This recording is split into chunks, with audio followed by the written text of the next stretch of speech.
Emmanuel Faux, Europe Nuit, autour du monde.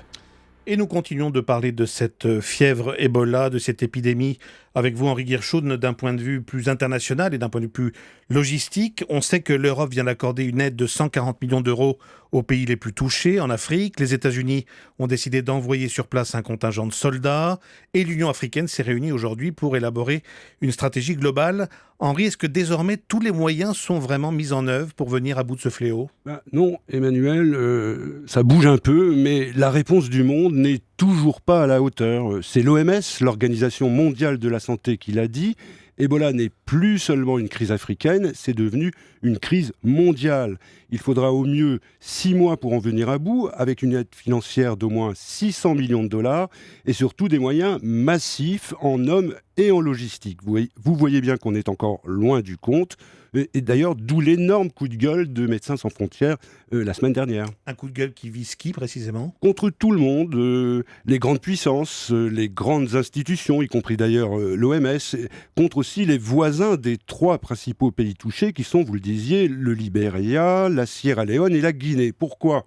Parce qu'au lieu de leur venir en aide, on a surtout cherché à se protéger en les isolant. On a interrompu les liaisons aériennes, on a fermé les frontières, on a bloqué les transports.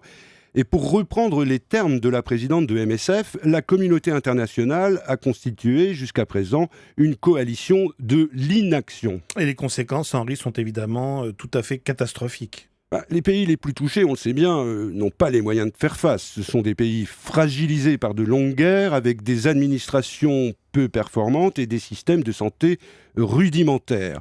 Donc ils font un peu ce qu'ils peuvent et ça va pas forcément dans le bon sens. Exemple, pour détecter les malades, la Sierra Leone vient de décider d'enfermer toute sa population chez elle pendant 4 jours et sur place, tous les humanitaires jugent cette mesure contre-productive et même dangereuse. Alors comment peut-on aider de façon efficace tous ces pays ? Il y a au moins, Emmanuel, 3 mesures qui s'imposent.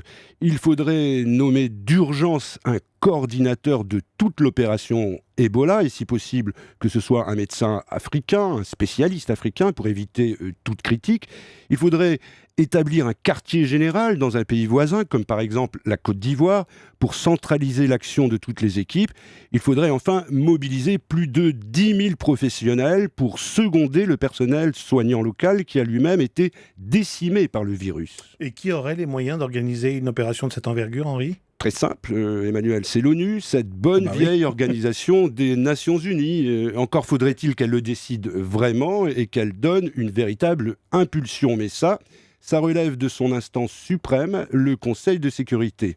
Alors pour Ebola, en toute logique, il ne devrait pas y avoir de désaccord, pas de risque de veto ou de blocage politique.